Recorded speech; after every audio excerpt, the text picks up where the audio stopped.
So the statement is, not straight for a man to date a trans woman, to which you disagree. I disagree for that too. Lexi, you put a mark through it? Is that a maybe? It depends. On what?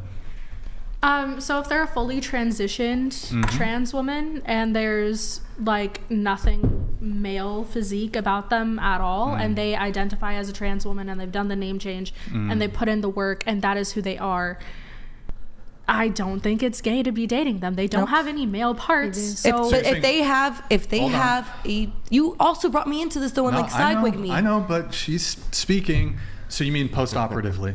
Yeah, post-op. So pre-op it would be gay then? Because of the fact of genitalia, I would say that it is not a fault of the other person for not being willing to date them. Because that is based off of sexual attractiveness to genitalia. And my boyfriend, he's straight, but he is like, I'm not attracted to genitalia at all. So like the thought of maybe being with female transitioning, male transitioning into female, it doesn't totally put him off, but there would have to be changes, Sure. Like they'd have to look feminine because he's attracted to feminine. But I wouldn't say that it's gay for a fully post-op woman. They're a woman, so no, it's not gay. And then no, hold on. Okay, you also said that you were maybe on the statement transgender individuals have a duty to disclose to romantic partners, to which you say maybe. Again, if they're fully transitioned and they look then no, they don't have a duty. They don't have to. That's a part of their private medical history. They don't need to disclose that. Okay. Of course they do. They have to, hold on. I would say that they would have to disclose the fact that they cannot procreate. Okay. But so if someone has, we're talking about, you said they don't have to disclose because that's their own medical history. So you're telling me someone I sleep with doesn't have to disclose if they have a sexually transmitted disease or something else? That's all medical history. Chico using the Andrew argument. Good job, Chico. Trans is not going to rub off on you. But you said medical history. If they no longer have an STD or anything. Trust me, everyone hates me on this podcast because of the things I've said. So I'm not trying to do anything against you. But if you are... That is something that because that has to do with your sexual organs at the end of the day. So if you've had something done to your sexual organs, I feel like I have the right to know that before I am intimate sexually with you. It's the same thing about people with AIDS and HIV. They're like, oh, you don't have to disclose because I'm on my medication and I'm not transmittable. No, even if you're not transmittable or not, if you have HIV or AIDS, whatever, I have the right to know that. Again, I agree with you. If there is a factor or a potential of you being physically affected by what they're going through, then they have an obligation to tell you. But you'll be physically mentally affected if you date someone that you didn't know. Like if I would go with a man that he was a woman before and I didn't know, because I really like alpha male and he pretend to be alpha male, I would be pissed off. Okay. I would be pissed off. Like it's unacceptable, completely unacceptable. I don't know about what she said, but it's just you have a right to know who you're with. If they had a whole different being, I'm so open. But if I'm dating someone, I have the right to know if they were a different whole gender sexuality in high school or whatever. That's it's not things about that you need to disclose. That's why people start getting mad because they have the right to make a conscious decision. And anyways, if you are trans, why do you want to be sleeping with someone who wouldn't want to sleep with you if you were trans? If anything, it's for your own safety to disclose something, because if you're in the room with them, if you're in the motel bed, whatever, with them and they realize something, that's how people get murdered and killed. So it's your right to disclose all that information for your own safety. It's their right. Hold on. You guys can have the exchange. One sec. Athena, you said you disagree that transgendered individuals have a duty to disclose to romantic partners. Just about timing. I circled it because I think it's just more like when. I don't know that it's like I think it should be immediately. But you're meeting on a dating app, does it have to be before you go on a date, or can it be like when you meet them in person, you disclose that, or maybe like before you guys decide you want to go? So what's your disagreement though? Where do you think the line is? Well, the timing of the duty, because I think there's time of disclosure. Yeah. Because I agree. I don't think you should be hi, my name is Kiko and I'm trans or whatever. But on a dating app, you should probably have that in your bio that's what's going on with you. Because that's. But if you have that, no. You guys can wait to give your position. What's your position? I just gave it.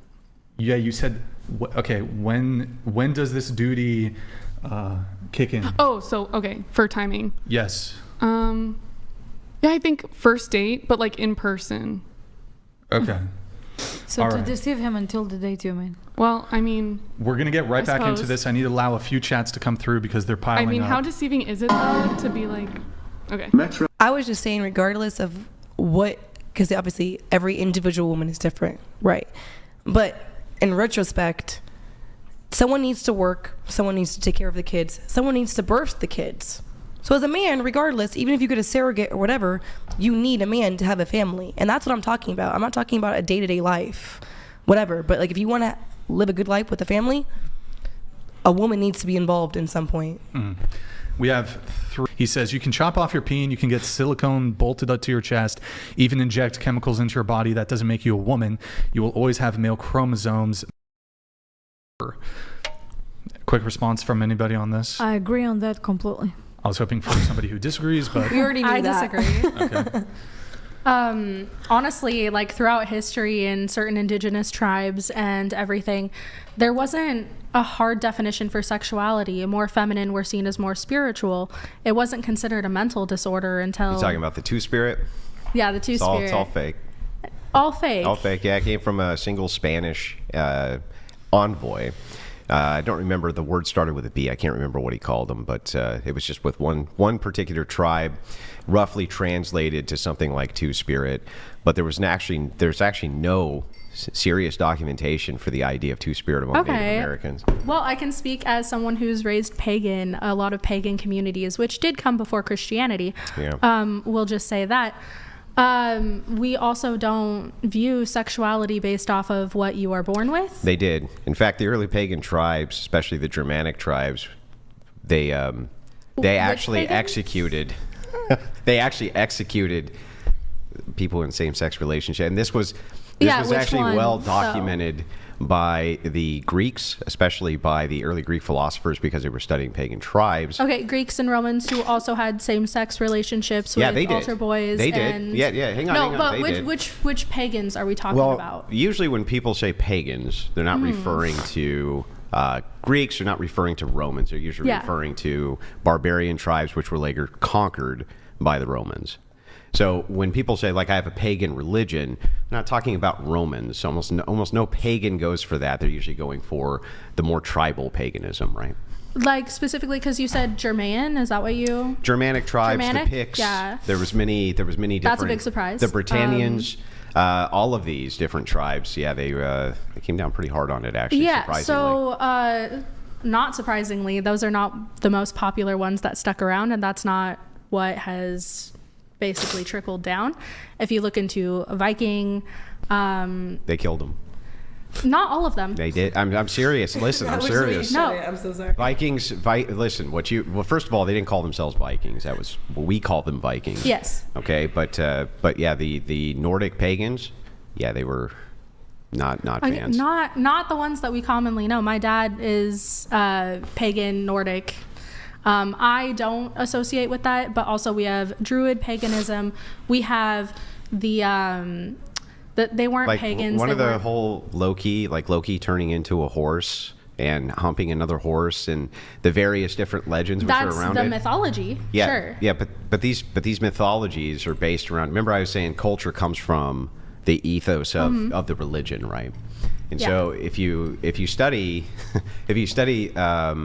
especially Nordic gods, right? No, they were not fans. With women, they seem to not care as much, but So- with men, because there was such a dominance culture, that was a no-go. So Loki, who could change into a woman. Mm-hmm. Yeah, but the idea was Loki's the trickster god, right? Yeah, but Yeah, he and the changed idea with the trickster god is like, you don't want to be tricked because this is bad. This is bad, Sure, right? if That's the you're- if idea. you're- Yeah, that's Yeah. the idea. That's not the execution, though. It was, well, I mean, I'm just telling you how those cultures viewed it. Yeah, But I yeah. think it's No, all I about know. trickery, Trickery, yeah. and that's why